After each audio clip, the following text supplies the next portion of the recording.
Visitors to Vietnam won't find the South Vietnamese National Military Cemetery listed in any tourist guide and won't see any signs leading to its location. Since Vietnam's fall in 1975, the victors have tried to erase it from both earth and from memory. Yet it remains here, only 18 kilometers northeast of Saigon, and closer still to the hearts of many.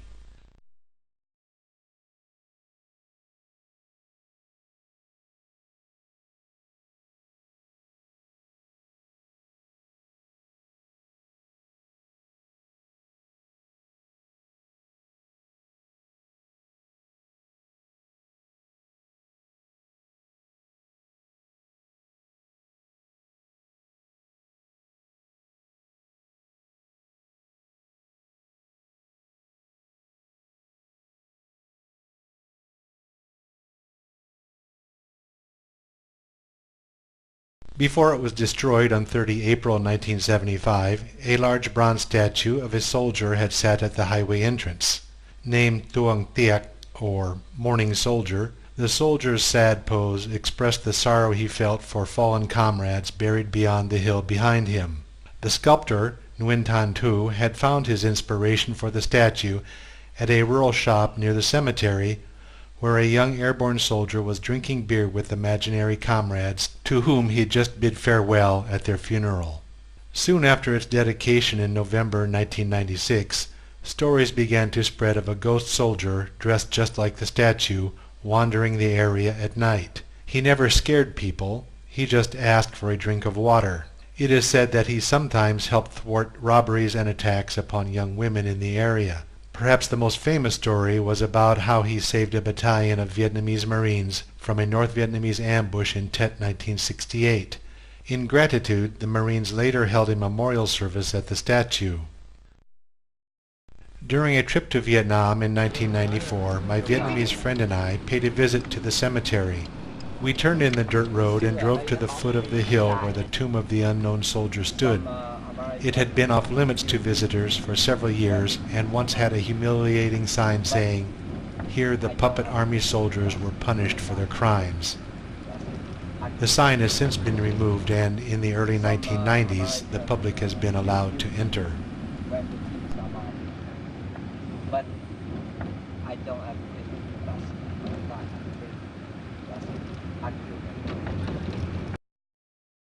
It was overgrown with brush and the stone facing had been removed. So I don't know if any other Americans ever came here. Some Americans had...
The body of the unknown soldier had been removed and the tomb desecrated.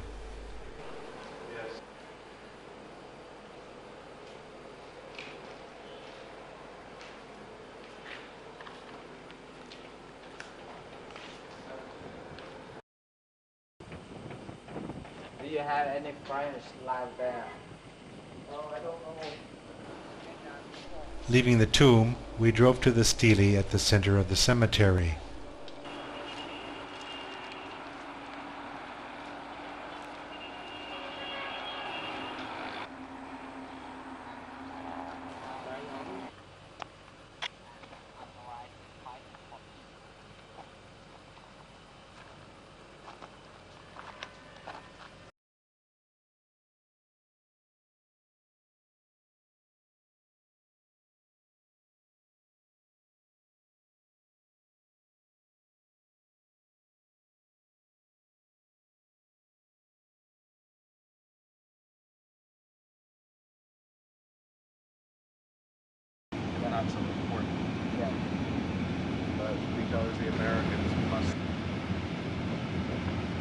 Do you think America?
From there we saw a number of Vietnamese in the distance paying visits to the grave sites of loved ones, perhaps their fathers, sons, or lovers.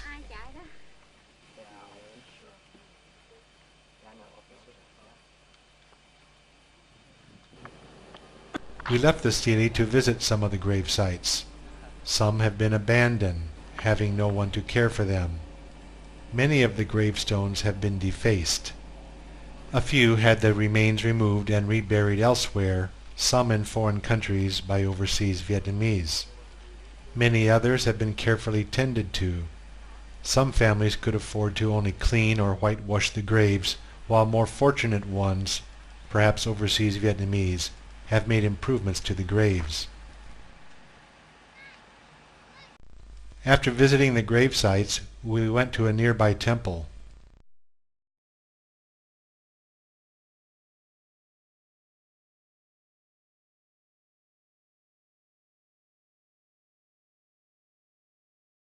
It was built in 1991, apparently funded by overseas Vietnamese. It was perhaps a sign that the government was finally showing the dead a little mercy.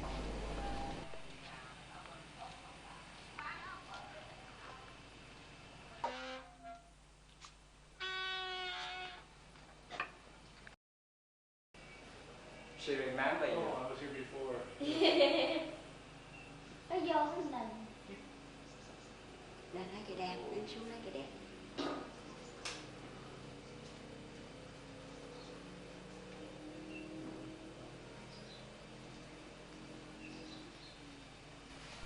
The temple was tended by a kindly nun who gave me incense for my offering of prayers to the deceased.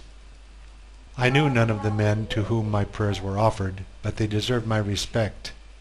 I too had been a soldier in the war, and felt a kinship with them, as I do for all soldiers. I was sad that they had been denied respect from the government, but I left with the hope that one day they will receive the honor and respect all soldiers deserve.